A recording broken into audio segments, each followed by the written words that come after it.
ವಿವಾದ ಗದ್ದಲಗಳಿಂದ ಸದಾ ದೂರ. ಬಡ ಮಕ್ಕಳ ಶಿಕ್ಷಣಕ್ಕೆ ಜೋಳಿಗೆ ಹಿಡಿದು ನಿಂತ ಸಂತ. ಹಾವೇರಿಯ ಹುಕ್ಕೇರಿ ಮಠದ ಸದಾಶಿವ ಮಹಾಸ್ವಾಮಿಗಳ ಬೆಳ್ಳಿ ತುಲಾಭಾರ ಕಾರ್ಯಕ್ರಮ ವಿಜೃಂಭಣೆಯಿಂದ ಜರುಗಿತು. ಹಾವೇರಿ ನಗರದ ಮುನ್ಸಿಪಲ್ ಹೈಸ್ಕೂಲ್ ಮೈದಾನದಲ್ಲಿ ನಡೆದ ಕಾರ್ಯಕ್ರಮದಲ್ಲಿ ಸಂಸದ ಮಾಜಿ ಸಿಎಂ ಬಸವರಾಜ ಬೊಮ್ಮಾಯಿ, ಬಿಜೆಪಿ ರಾಜ್ಯಾಧ್ಯಕ್ಷ ಬಿವೈ ವಿಜೇಂದ್ರ, ಸಚಿವ ಶಿವಾನಂದ ಪಾಟೀಲ್, ಡೆಪ್ಯೂಟಿ ಸ್ಪೀಕರ್ ರುದ್ರಪ್ಪ ಲಮಾಣಿ ಸೇರಿದಂತೆ ಹುಬ್ಬಳ್ಳಿ 3000 ಮಠದ ಜಗದ್ಗುರುಗಳು ಸೇರಿದಂತೆ ಹಲವು ಗಣ್ಯರು, ವಿವಿಧ ಸ್ವಾಮೀಜಿಗಳು ಭಾಗಿಯಾಗಿದ್ದರು.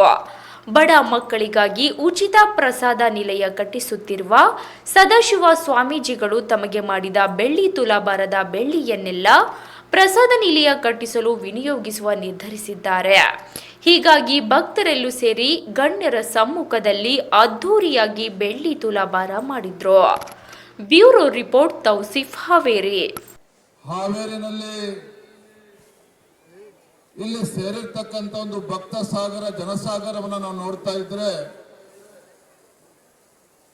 ಹುಕ್ಕೇರಿ ಮಠದ ಬಗ್ಗೆ, ಪರಮ ಪೂಜ್ಯರ ಬಗ್ಗೆ, ಸ್ವಾಮೀಜಿಗಳ ಬಗ್ಗೆ ತಾವಿಟ್ಟಿರ್ತಕ್ಕಂಥ ಒಂದು ಪ್ರೀತಿ, ವಿಶ್ವಾಸವನ್ನ ಇವತ್ತು ತೋರಿಸ್ತಾ ಇದೆ.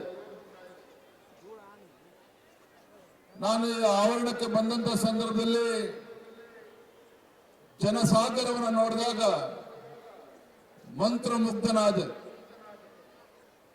ಇಷ್ಟೊಂದು ದೊಡ್ಡ ಸಂಖ್ಯೆಯಲ್ಲಿ ಇವತ್ತು ಪರಮ ಪೂಜ್ಯ ಸ್ವಾಮೀಜಿಗಳವರ ಒಂದು ದರ್ಶನವನ್ನು ಪಡೆದುಕೊಳ್ಳಬೇಕು,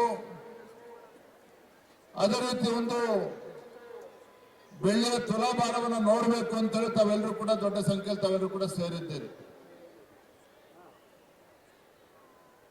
ಬಂಧುಗಳೇ, ಇವತ್ತು ಜಗತ್ತಿನ ಅಮೆರಿಕ ದೇಶವನ್ನ ಜನ ಯಾತಕ್ಕೋಸ್ಕರ ನೆನೆಸ್ಕೊಳ್ತಾರೆ ಅಂತ ಹೇಳಿದ್ರೆ, ಅಮೆರಿಕ ಅಂತ ಹೇಳಿದ್ರೆ ಒಂದು ಆರ್ಥಿಕ ಶಕ್ತಿ, ಅದಕ್ಕೋಸ್ಕರ ಇವತ್ತು ಜನ ಅವರನ್ನು ನೆನಪು ಮಾಡ್ಕೊಳ್ತಾರೆ. ಜಪಾನ್ ದೇಶವನ್ನ ತಂತ್ರಜ್ಞಾನ ಅನ್ನುವ ಕಾರಣಕ್ಕೆ ಇವತ್ತು ಜಪಾನ್ ದೇಶವನ್ನು ಇವತ್ತು ಜಗತ್ತು ನೆನಪು ಮಾಡ್ಕೊಳ್ತದೆ. ಅಮೆರಿಕವನ್ನು ಕೂಡ ನೆನಪು ಮಾಡ್ಕೊಳ್ತಾರೆ, ಜಪಾನನ್ನು ಕೂಡ ನೆನಪು ಮಾಡ್ಕೊಳ್ತಾರೆ.